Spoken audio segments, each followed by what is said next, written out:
together.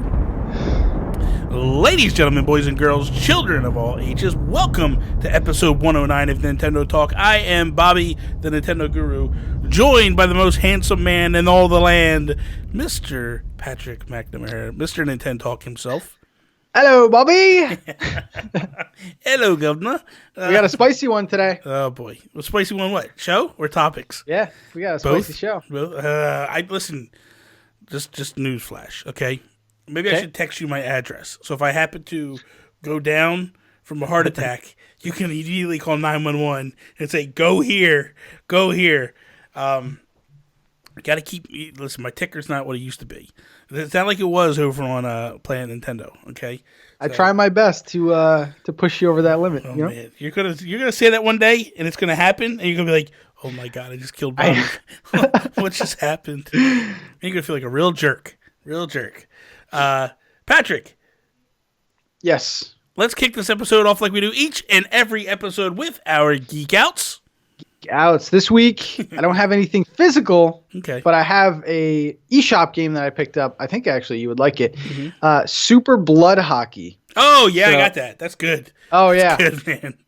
It's on sale for like $5. I used some of my gold coins. It was like $3. Oh, I gotta get it, dude. For me, it reminds me of old school ice hockey on the NES, but like so much blood and stuff. It's really good. I mean, I don't know why not a lot of people were talking about this. The gameplay is great. There's actually even like a story mode. Not as deep as like Golf Story, but like there is like a, RPG elements to it. Yeah. So I picked that up yesterday. Been playing it. Dude, it's addicting, man. I love hockey. Yeah. And like the soundtrack's so good. Yeah. It's so good. The blood. There's like blood all over the place. I turned it way up and it's just like pixels everywhere. Of course you did. It's so good. Yeah. I wish there was online though. But. Yeah, that's the one thing that kind of stinks about it. But it is really, really good. It's a definite. If you don't own it, go get it. It's one of those situations because it's fantastic. It really is. I would love to see Nintendo do like a Nindy network and like have like a network for like these little indie games. So like you could go online, but I don't know if that would ever happen. It would be nice if they were to say like, "Hey, listen, guys, this is what we're doing. This is where we are. If you want to do online, here's how you do it." Because I think some of these guys just don't know how to do it and how to make it work. Where I think that's where Nintendo needs to step in and go, "We'll help you." And I feel like, to be honest with you, it's partly some of their responsibility to teach these guys. Because, like, I'm in the construction business. I sell concrete products and things of that nature. But the manufacturer, to distribute, the people we buy from, they'll actually come down and teach people how to install it and do everything. Like, they show them the tips and tricks to get around, because at the end of the day, it's their product. They want it to look good. They want it everything to be perfect. So why not teach people the best way to do things? So I don't understand why they don't. Maybe they're worried about taking it to like Xbox or PlayStation, but I think it's something they should look into. Like, even if you had something like the NES, SNES, like online, where it's like, you can connect the two people and play them together. Like, imagine like Soccer Slammers, like, I don't know, little indie games being able to play online. But yeah, Super Blood Hockey is on sale right now. I think it should still be on sale by the time this comes out, but it was like $4. That's good. That's good. Yeah. Myself, I went and saw Star Wars yesterday. Ooh, man. And I am freaking out about it, geeking out and all that stuff. Like, I don't know what the hell people were watching when they were, all the people that are complaining. Like, I'm not sure what you wanted from this movie. Yeah. I think it was fantastic from start to finish. Everything hit all the beat points, so much action in it. It was just really, really well done. And I feel like they salvaged a lot of the things that I didn't like about The Last Jedi. JJ was able to turn it around and change it. My biggest issue with I don't want to say it because I might spoil things for this movie. So my biggest issue for The Last Jedi, if I say what that is, and now I just say like he fixed it, then it might screw up. They might spoil it for people that didn't see it yet. But yeah, man, it was really, really good. I loved all of it, every bit of it, and walked away with it just going like, man, that was a really good movie. That was just a fun movie. Got in there and just totally killed it. So if you think about Star Wars, like I think the reason why people are so like up in arms about it is like the first few movies came out like what, 80s? Late 70s, early 80s. Yeah. And then the next one came out 2000s. Yeah. And then this one comes out like 20 years later. Yeah. So it's like, of course there's going to be a divide because like people with nostalgia for the first set, they're not going to like the next one. Here's the thing. I grew up when I was a kid, Empire Strikes Back was about to come out. You know what I mean? Like the first one I was alive when the first one came out, but I was just a baby, so I didn't see it. But I do remember when Empire was getting ready to come out, they did re-release the original in theaters so people could see that again. I went to see that. That's how I saw the original one. Yeah. Then I saw Empire. And man, I was floored. Empire is my all-time favorite movie in the franchise. I feel like Empire is the best one.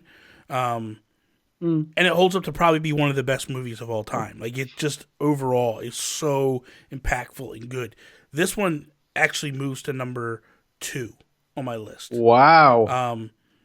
But it fights with Revenge of the Sith. Like, I loved Revenge of the Sith. I thought, like, it was so cool to see Anakin make the conversion over to Vader. So, it could either go one, like, number 2 is almost like a tie between this one and Revenge of the Sith. I think they did really good. Force Awakens, I thought it was good, but I felt like it was a lot of A New Hope. Like, I felt like he just basically beat for beat was a lot of carbon copy stuff. So yeah, for me, Force Awakens was like, how can we cram all this nostalgia in so like the fans will come back? Yeah. And it like that kind of took over. But I didn't see Last Jedi, and then this one obviously I haven't seen. But yeah, Last Jedi, I think they dropped the ball basically pretty much because they just went a total different direction than I think people expected. And it wasn't that you want them to, it doesn't, like, to me, I'm not that person who's like, you got to do this, but, like, there's things that they did, I feel like they just did to be different, and that I'm not okay with. I feel like they kind of changed some character plot points a little bit, so I wasn't happy. It's crazy how these movies look, though. It's come a long way, man. It's so beautiful.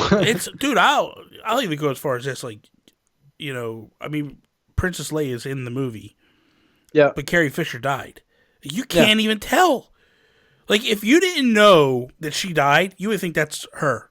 Yeah. Like, they did a hell of a job with the CGI. We've come so far in how we do things. I was floored. So I know, and I know we're going to get some hate in the comments right now because people don't like Star Wars. They don't like JJ. They don't like Star Wars. Whatever. Hate me. It's just what it is. I love it. It's just what it is. You come here for Nintendo. Shut your mouth. Exactly. That's going to be the tagline on the show.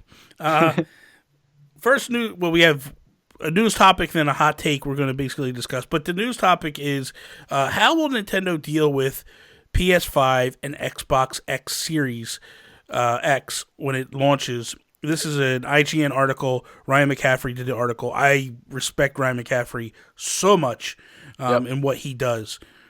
But that's a thing that's on everybody's mind right now. Mm-hmm. And what happens if the third parties disappear from Nintendo? And I think there is. Well, I'll start with you. What's your feelings on this? So this is something that I've been worried about since day one, honestly, because we're in a weird spot. Because when the Wii U ended, the Switch began, but it wasn't a console leap. It was kind of like the same generation type thing. I think and it sucks, but I do think that third parties, some of them are going to leave. Like the more demanding games, it's impossible to run on the Switch. And we've already seen companies, I mean, granted, they're EA, but they're not even putting like Madden or Call of Duty on games that would sell easily, but they don't want to make like a separate version for the Switch. I think you're going to see like JRPGs, indie games take over that third party scene.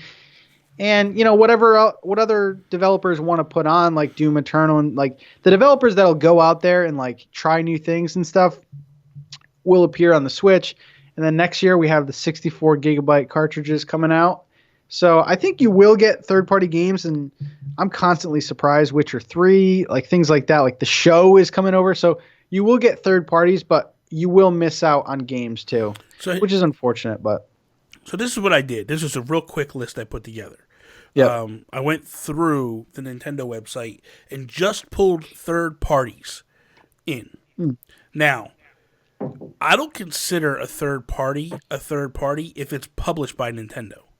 Meaning, if Nintendo published this game, yes, it was created by a third party, but I feel like the reason why it's on the Switch is because Nintendo doing the work.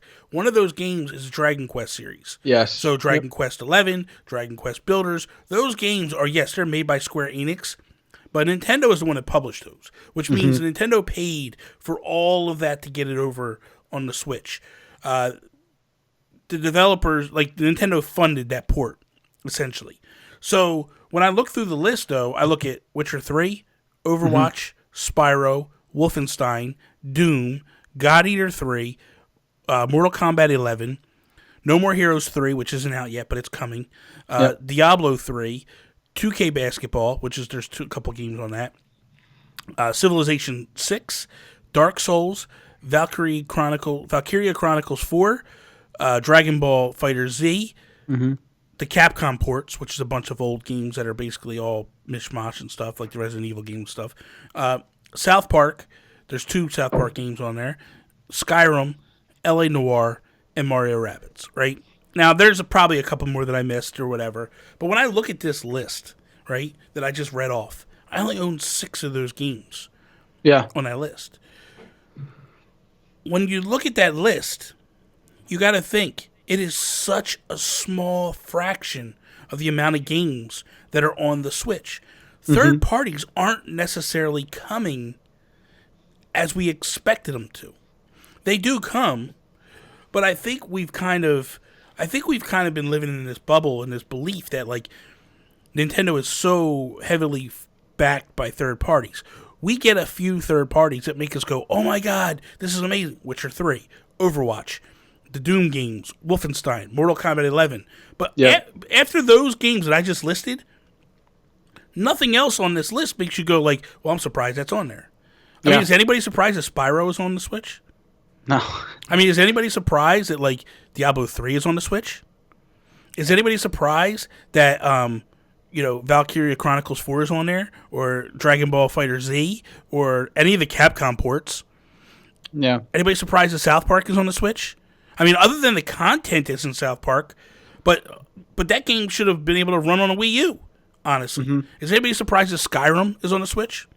Is anybody surprised that LA Noire is on the Switch? Like, these games all can run on the Switch, no problem. There's only a handful of games that people just go, I can't believe that's running on a Switch. And I don't feel like, moving forward, that Nintendo has anything to worry about. I think that by the time Nintendo has time to worry about it, we will be onto a Switch Pro. Yeah. We will have our upgrade on the Switch. It'll be more powerful, and they'll be able to close this gap again.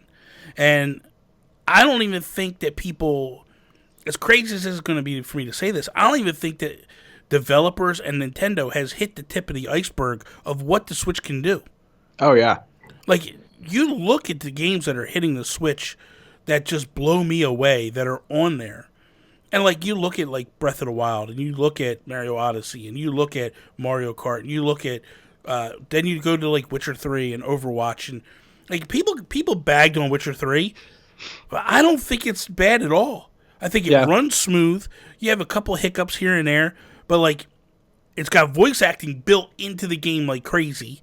Like, that game is wholeheartedly one of the best versions. Now, I'm not going to say one of the best. I mean, obviously, if you have PC or you have an Xbox One X, they're going to be better versions. But for what you can do, I mean, it's a handheld Witcher 3. It's pretty crazy, incredible, man. So I don't think it's as big a deal as people are making it out to be. Because, and the reason why I say that is, there's not that many games as compared to... There's not that many third-party games on the Switch as compared to the overall library on the Switch. There's 2,500 games on the Switch. You know, and if you go and you look, if there's games that I missed, I purposely left them off the list because they were published by Nintendo. You know, like Daemon X Machina, you got Dragon Quest 11. Like, those games, Nintendo published. Those games are on the Switch because of Nintendo. Yeah. So I don't feel like those games wouldn't be on the Switch regardless, because Nintendo would fund them. You know what I mean? Like, Minecraft is going to be on the Switch. MLB is going to be on the Switch. Like, all these games are going to come regardless. And we have pretty big announcements already. Like, Overwatch 2 is confirmed. Yeah. Like, I think we'll be okay. I kind of agree with you, the fact that it's not as big of a deal as people think. Like, obviously, there's going to be some that are left off. But it's kind of like the Wii effect. Like, when developers were almost forced to put games on the Wii. But I think we're past the days of, like, them making a special, like, I don't know if you remember the all-play games, like Madden all-play. I don't think we're there anymore. I think, developers are going to be like, all right, this isn't going on the Switch. It's not worth our time putting it on the Switch. But yeah, I mean, the third parties that we're getting, they're great. And I mean, honestly, Nintendo's doing perfectly fine with the first party games. I mean, this past year, you look back on it, it's really impressive. Like Fire Emblem, Astral Chain, like these are the games that are going to keep like Nintendo going. And then you have Animal Crossing coming out, Metroid, like there's a bunch on the table still. But yeah, I mean, I think the third party is probably the healthiest that it's been since like GameCube era. And these are ports that run pretty good, like Sniper Elite, Assassin's Creed, like these are some good third parties. I wouldn't be concerned yet, but you will see games, not being included, like it always happens. It's of course, but like Assassin's Creed, right? They're all PS3, PS4. Like they're not these juggernaut games. They're not bringing like Assassin's Creed Odyssey to the Switch. Yeah. You know what I mean? They're bringing older games. So that's the support we're getting. We're getting rehashes and remakes of older games that people are buying. Like Witcher 3 has been out for numerous years. What was it, 2006 it came out, right? So, or not 2006, 2016, I'm sorry. Yeah. 2016 the game comes out, maybe 2015. But like, dude, nobody's even disputing the fact that it's on the Switch. Like, it was a PS... it's older models of these games. L.A. Noire, it's a PS3 game. I was gonna say we don't even have GTA yet, and that could be like one of the best selling. They could have put that on. I think the only problem they have with GTA getting on is the online. I don't think that that's such a big part of the game. It's massive, and I don't think that they could figure out a way for that to run. Because part of GTA Online is the mods and stuff. Yeah. But you look at like Doom and like I'm surprised Outer Worlds is coming as well. Like that's a big third party game that'll come over. So I feel like until we hit the point, because here's the thing, out the gates, there's not going to be any juggernaut games that push the hardware on a PS5 or on the Xbox Series X. Those things are, in my opinion, until you push the envelope on those consoles, which is going to probably be about 3 years in. By that time, I think that's when Nintendo upgrades. I think within the next 3 years, Nintendo upgrades the Switch. Mm-hmm. As long as that happens within the next 3 years, I think they're fine. I really do. And at the end of the day, like, Mortal Kombat is a game that people probably were like, I can't believe that's on the Switch. I can't believe that's able to run on the Switch. But I don't know a whole lot of people that bought it. Like, I don't know. I know a lot of people bought it. I know that. But I don't know a lot of people personally that bought that game. Didn't it sell the best on the Switch? I think it sold pretty damn good on the Switch. Yeah. And that's the thing. Like, these games are still selling on the Switch. And that's the key. As long as games are selling on the Switch, developers are going to find a way to put them on the Switch. Oh, yeah. They're going to do what they can do. Because ultimately, that's where it all boils down to. So their article was like pretty much saying that we should be concerned. Is that pretty much? It wasn't. Ryan wasn't saying like we should be concerned. He was just questioning the fact of like what happens. Yeah. What does Nintendo do? Like, how do they handle this? So, and it makes absolute sense ultimately. Okay, so the next topic is a little bit of a hot take thing. You want to kick that one off? Yeah, so Mike Matei of Cinemassacre. Let me pull this tweet up, actually. So he did a little hot take tweet, and it pretty much caught fire yesterday. So the tweet says, retweet if you agree. If you use the rewind feature that's now standard on many NES and SNES games available on Switch, you did not, by any stretch of the imagination, beat the goddamn game. So basically, the new rewind feature, which I want to say I first saw on the Mega Man collections, he's saying if you use these, you didn't really beat the NES game, and people went crazy. I feel like people took a weird direction with this. Mm-hmm. There were some people that were like, well, what about accessibility and people with disability? Like, that's not really what he's after. He's just saying, like, you didn't really beat the game. Mm-mm. And I wanted to bring this up so bad because we are completely different gamers. Like, we're from different eras. Yeah. And I just think to your favorite game, Punch-Out. Yeah. Would it have been your favorite game if you could just rewind every 10 seconds or every 20 seconds? No. Like you were saying, beating Mike Tyson is like one of your best accomplishments. It's one of my greatest gaming accomplishments ever. Like, dude, that took me 6 months to do. Yeah. Like, if I had I'll even go as far, like he stops there. I'll even go as far as to say creating save states in games is cheating and not what it is. Because it's the same thing. Like, I knew people that, like, when I play a Mega Man level, I play the Mega Man level, and I play it through. If I die, I go back, like old school, and start. There's people that were creating save points, just like they would get to the boss, create a save point, and then go in and fight the boss. Yeah. And it's like, that's not, that you didn't beat that boss. Like, the true nature of what a Mega Man game is playing the level through. If you die, you go back. And I feel like, yes, you're experiencing the game, you're having a good time with the game, but you can't really notch that off your belt if you didn't beat it the way the game was originally played. Yep. You know what I mean? Like, listen, I could beat Ghosts and Goblins now. I got news for you. There ain't anybody I know that beat Ghosts and Goblins in the original format. Because you got to go Twitter. You got to go through this hard ass game. Oh yeah. Beat the devil, and then go back to level 1 and do it all through again, and then you beat the game. I don't know a single soul that's ever done that. So he goes on. He adds another tweet. He goes, apparently some people took my last tweet as me telling them, quote, how to play their game, even though that wasn't even remotely related to what I was saying. If you want to use the replay feature, that is fine. There's a huge difference between beating a game and using replay. And yeah, I mean, I agree. The tweet did come off a little douchey. It did come out a little gatekeepy, but what he's saying basically is, you know, beating a game legit and beating it with assistance, there's a definite difference in feeling. Like, you feel accomplished. I personally think, and I said this, I was talking to Jared, I think, on Twitter. I was like, you need this feature to beat a lot of NES games. They're super hard. And I don't think, if you put out a system like the NES nowadays, it would totally tank because the difficulty is just like stupid. And they were modeling, of course, after like arcades and, you know, coin munchers and stuff like that. Well, okay, so let's put it in context. When I played the NES, when I was a kid, I feel like kids today are a little bit more spoiled in the nature of they get games more frequently than I did as a kid. When I was a kid, I got games for Christmas and birthday, and that was pretty much it.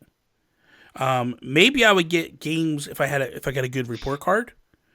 But where I benefited from getting games was when I was 13 years old, I went to work for my grandfather, and I was getting paid every week. So I was taking that money, and I was buying video games.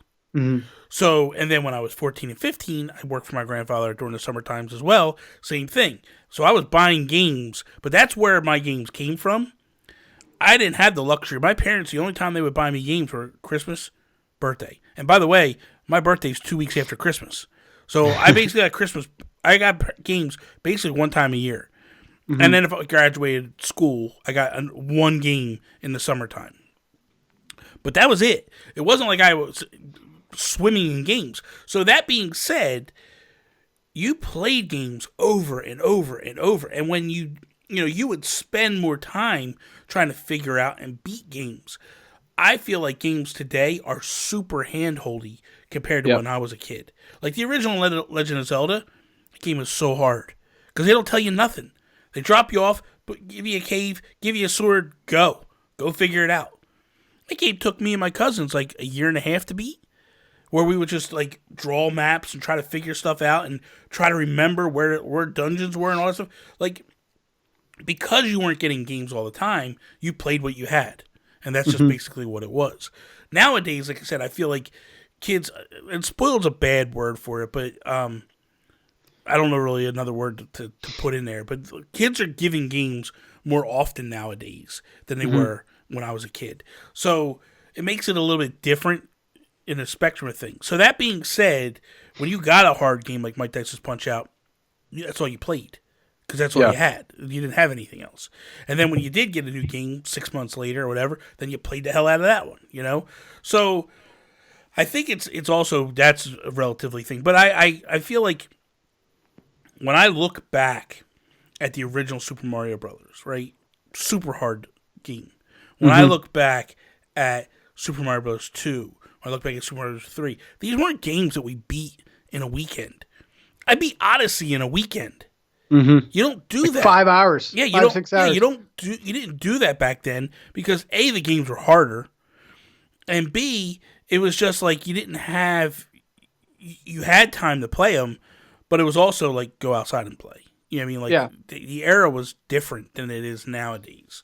So gaming is so like disposal, like it's so like temporary nowadays. It's like people just want to play an indie game, play it for a few hours, and then be done with it forever. And I don't know. I feel like that's almost a disservice to the game itself. Now, I will be right up front. I do not enjoy playing the NES. That's kind of like where you and I differ. And it's because of the difficulty for me. And, you know, like Mega Man, I don't like that franchise because it's so damn hard. And we're not going to sit here and say, like, this is how you should enjoy your video games. Like, this is how you should play your video games. But all he's saying is there's a significant difference from someone who uses replay versus someone who plays it legit. And it's kind of like baseball. It's kind of like these guys who like use steroids back in the day. Like, yeah, you experienced the game, but there's an asterisk next to what you did. And I mean, replay, I've used it. I'm not a giant fan. Like, when you use replay, you really use replay. Like, you don't use it once or twice. You use it like every jump. And at that point, it's like the game's playing itself. Why not just watch a playthrough online or something like that? Like, when I look at, like, let's just in this case, Mr. Dream would be the final fight. But when I look at that, like, the first minute and 30 seconds is if you get hit, you get knocked down. Dude, it took me, I would say, 3 months to be able to get through a match where I didn't get knocked down in a minute and 30 seconds. It took me forever to get to that point. That was the biggest accomplishment. Oh my God, I didn't get knocked down in the first round. Or I didn't get knocked down in the first 30 seconds. Minute and 30. Like, it was insanity how hard that game was. So if you're telling me if I go play the game now and I get hit first punch, I can rewind it and go, okay, let's try that again. Yeah. I get knocked down, I can rewind it and try it again. Like, you should blow through the games. You should make it so easy. Bald Bull does the bull charge. If you don't time it perfectly when to punch him in the stomach so he goes down and you miss him, oh, you know what? I could just rewind it because he knocked me down. I'll just rewind. It takes the game way out of perspective. Yeah. And I don't feel like it makes it as rewarding. Because I think that's why Mike Tyson's Punch-Out is so special to me. Because not that many people have beaten Tyson. You feel like a boxer. You have to train, literally, to like it was beat the game. Yeah, it was no easy feat. Like, it was literally like playing hour after hour. I mean, that's why to this day, I still have the code ingrained in my mind. 0073735963. I know that code. Put that code in, kids. It'll take you right to the final fight. Like, that's... You learn that because you do it over and over and over again. I feel like doing the rewind feature just totally diminishes what I was able to accomplish on my own, not having that feature. And, you know, so it just means the world to me that I really will. It doesn't matter to me. Listen, kids, you can have your little cheap wins. Us old school gamers, that's why we're better than you. Okay, so my topic, kind of keeping it in the old school realm of things, is what are some of your favorite peripherals for Nintendo consoles from the past? So I'm just going to start first console, work my way through, and we'll kind of jump on anything. I don't think you've ever owned an NES, have you? No. Okay, so when I had the NES, there was a lot of peripherals for the NES, but the one that I used all the time and I loved, it was a controller called the Max, and it was kind of like a dog bone type thing. It almost looked kind of like our Pro controllers today. Had little legs that came down. There was no D-pad on it. It was kind of like a circular pad, so you could swivel around. And then it had turbo fire and stuff. So I use that controller on like Metroid. I use it on so many games.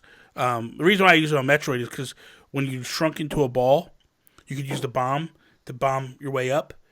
Oh, yep. So I would just, to make it easier for me, I would just drop as a ball and then hold it and it would bomb me up to where I wanted to go. Because now if you want to do it, like you're basically just hitting the A button over and over and over again to get that rhythm to get up to where you want to do. So that was always interesting, that thing. But it was just cool because it had automatic fire and all that stuff. Super Nintendo, I think the coolest peripheral I ever had on the Super Nintendo was the Super Game Boy. And that was basically where you could take your Game Boy games, put it in an adapter, and then plug it into your Super Nintendo, and then play those games on your TV. So cool. Like, so fun to be on that level. That was kind of mine. Like, the N64 had the ability, I think it was Pokemon Stadium, where you could put in, like, a Game Boy Color game, and then you could play the Game Boy games on the screen. I thought that was, like, mind-blowing. Really? Yeah, you can play, like, the different Pokemon games, and that's the whole point of Pokemon Stadium is you transfer your Pokemon from those games, and then you can use them in Pokemon Stadium. I thought that was like the coolest thing. Oh, wow. I didn't know that. Yeah. I knew you could transfer them in and play on Pokemon Stadium, but I didn't realize how that all kind of worked. Yeah. Okay, so the N64, so that would be your favorite peripheral? That's my favorite, yeah, on the N64. I think for me, my favorite was the Rumble Pack, because it changed everything. It changed how we play games to this day. It came packed in with Star Fox 64. It's the whole reason why I played Star Fox 64, because I really had no interest in Star Fox up to that point. But when they announced that was going to come packed in, I was like, well, I got to get it now. Yeah. It was so cool that they had this pack that like you plugged into where your memory card went, and then every time you got hit or did things, it would rumble. It was just pretty spectacular. It was awesome, especially with Star Fox. It's so good. The next one is the GameCube. So, what about you with the GameCube? Anything that stands out? So for me, it's kind of similar. It's the Game Boy player. Okay. And it's actually kind of pricey now. Like the Game Boy player itself isn't pricey, but the disc is the sought after thing. But yeah, same kind of thing. I mean, playing Game Boy games on the screen is just like, I just think it's cool. Whenever a console can mix other, an entire library, I think it's awesome. So that was my favorite for the GameCube. The Game Boy Advance Link, the cables as well. I mean, it's stupid because it's cables, but I thought that was kind of cool because it took the ability to like play a different way, where you could actually play, like an example, Animal Crossing. You could actually go to an island that you played on the Game Boy Advance when you were linked into your Animal Crossing game. So doing stuff like that, I thought was really awesome, pretty cool. The Wii. What was the peripherals for the Wii that you liked? I mean, I love the Wii Zapper, even though it really didn't do anything. It was just a piece of plastic, but it made like the on-rail games really enjoyable. Yeah. Also, the wheel. I don't know why, but when I was little, it was just the coolest thing, like actually turning the wheel. Yeah, because it was disconnected too. It was just kind of cool because it was in the air kind of thing. Yeah. Yeah, I like those two the best. I mean, obviously the Zapper I think is my favorite. But the Wii Zapper for me, I like the balance board too. Yeah. I used the balance board a lot back then. I thought it was kind of cool how they did stuff. I like too, like you could also play like Punch Out with the balance board and with the nunchuck and Wiimote. I thought that was really, really ingenious how they did that. But yeah, those are probably the Wii U. We didn't get a whole heck of a lot, but I feel like the peripheral was the gamepad. Yeah.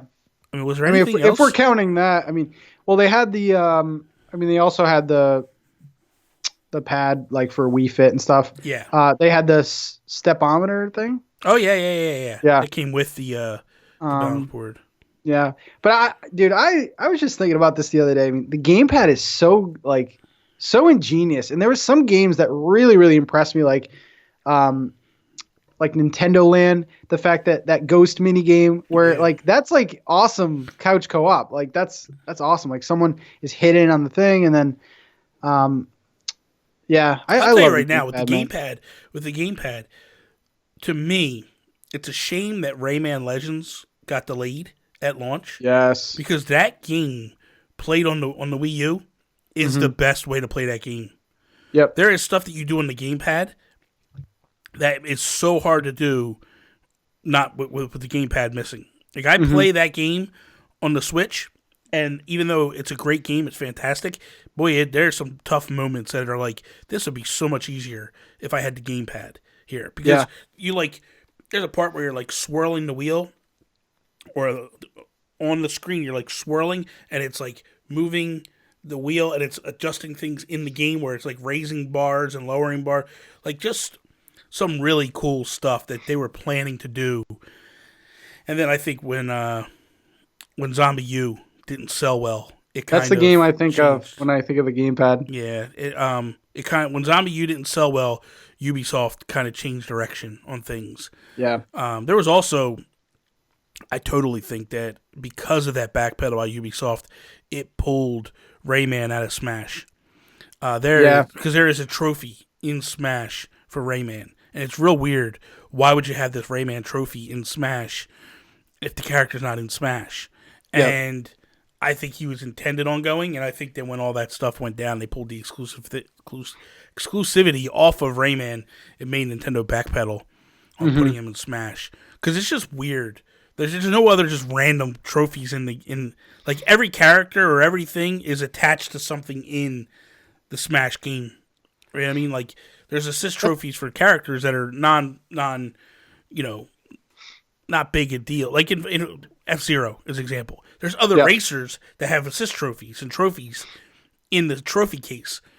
Why Rayman has a trophy makes no sense to me. So Yeah, that is a shame because Zombie U used the Ubisoft games actually use the gamepad, and it would have been cool seeing like a Far Cry game come over or something yeah, like that.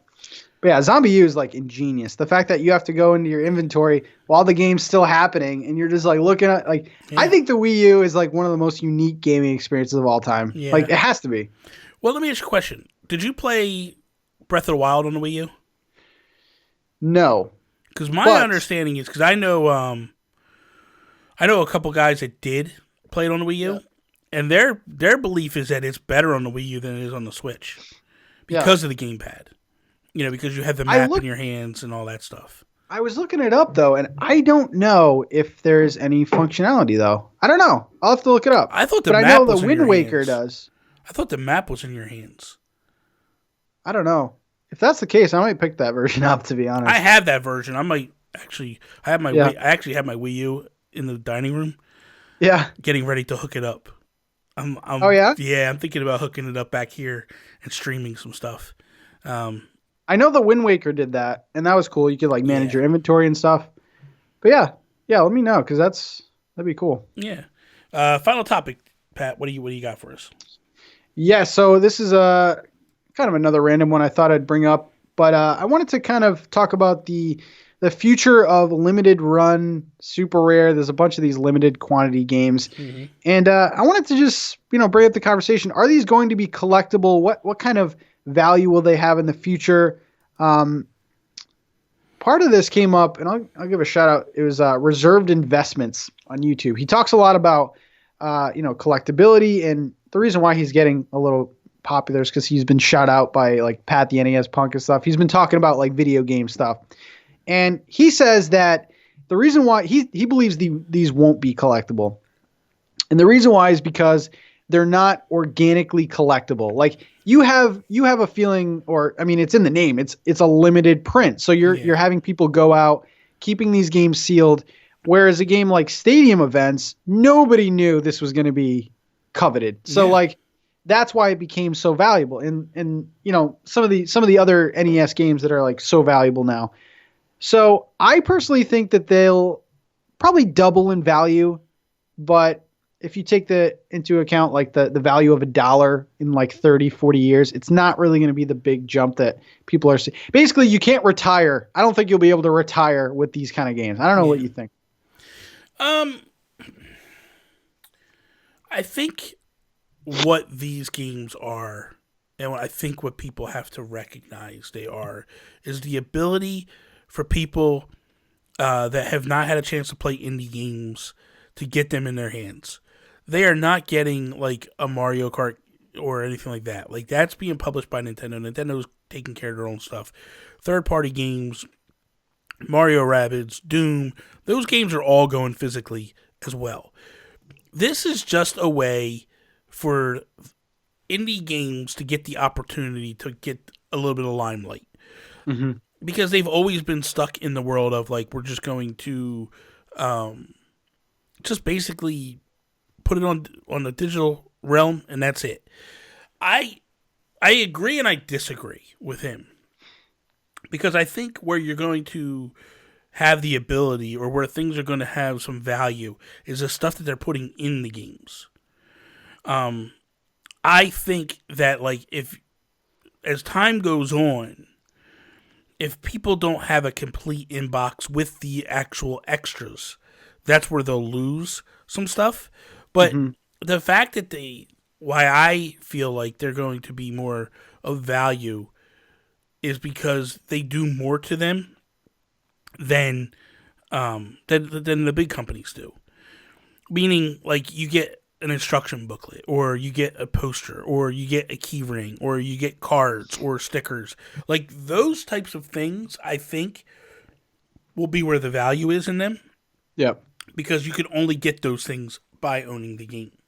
I don't think, though, they'll be on the level of, like, a Little Samson or something like that. Because, yes, the numbers are limited, and that's just the nature of the beast. But I think that the reason, or I think what Limited Run is doing now, with here's the Limited Run, and that's open to pre-orders, you can get as many as you want, but then they're now doing collector's editions that are the limited edition things. Those will probably be the ones. Those might be the ones that are worth money. Anything that like Super Rare is doing, I don't think it's going to be worth money. So I that's where I kind of stand on this. Yeah, and we were talking about before, like the collectability of games because of day one updates. Some of these games actually have the updates built into the cart and like the DLC built into the cart. So I could see the value there. But I think limited runs, and a lot of people are giving them, like always give them stuff because of some of the things they've done. But they're making it almost very consumer friendly to the point where I don't think they'll ever be on the level of like Little Samson and things like that. Because now you have them widely available in stores like Best Buy. You have open pre-orders where Celeste went up for like a month or two, and there's no telling on how many were sold. So a game like Celeste could actually be more common than a game like, I don't know, just a random like. But the collector's edition of Celeste, no. Yes, that's true. The collector's edition of Celeste. Now, see, where I think we could have a little bit of a change in things is when you look at, like we were discussing before, where like the digital copy disappears off the, like if there's a day when the digital copy of Celeste disappears off the eShop and you can never own that again, right? Yeah. You can never get that back again because it's gone. You can't re-download or anything. That's where I think the physical copies could come into play as money copies and worth something. Because now you're basically going to run everything down a little bit. So yeah. It'll be interesting. Definitely be interesting to see, I think, as time goes on. I don't know that. There's just so many, too. Like, realistically, is there going to be a collector? I mean, I guess there will be. But is there really going to be? Because Limited Run started off with a game a month, like when they first came out. Now it's like 4 or 5 games a month. And, like, is someone really going to go, 30, 40 years from now and be like, I love the Switch so much, I want 1,200 fit? Like, I don't know, man. I think they're drowning out the market to a point where it's not going to be worth a lot. There's even a ton of collector's edition. I mean, people always collect till the end of the time, but it's like, they're doing things where, like, even Best Buy has their own cover variants. So it's like, does that make it more collectible? Does that make it kind of not as special? I think it starts to turn into like the comic book world. An example by that is like Detective Comics, which is Batman, just celebrated its 1000th issue. Right, so they've done 1,000 issues of Detective Comics since the beginning of Detective Comics, and dude, they did like 100 variants. Yeah, and some variants are worth more than other variants, and it's like I think you start to get into this thing where people are just like, enough's enough, like just stop, like this is ridiculous, you know. And I think people start to feed into that, like when they did The Binding of Isaac, right? Yeah. So Binding of Isaac gets put out, and they put a special edition out, sells out immediately, and then you do a reissue of it. But they put a different cover in it for the reissue. Yeah. And it was like, man, that's kind of, now you're basically saying like, well, this one is the first one. So it starts to get into this weird territory of, in 20 years, how do you prove what's the first, what's not? How do you know that someone didn't just go print a cover, a sleeve, and put it in there? It's just so, I don't know.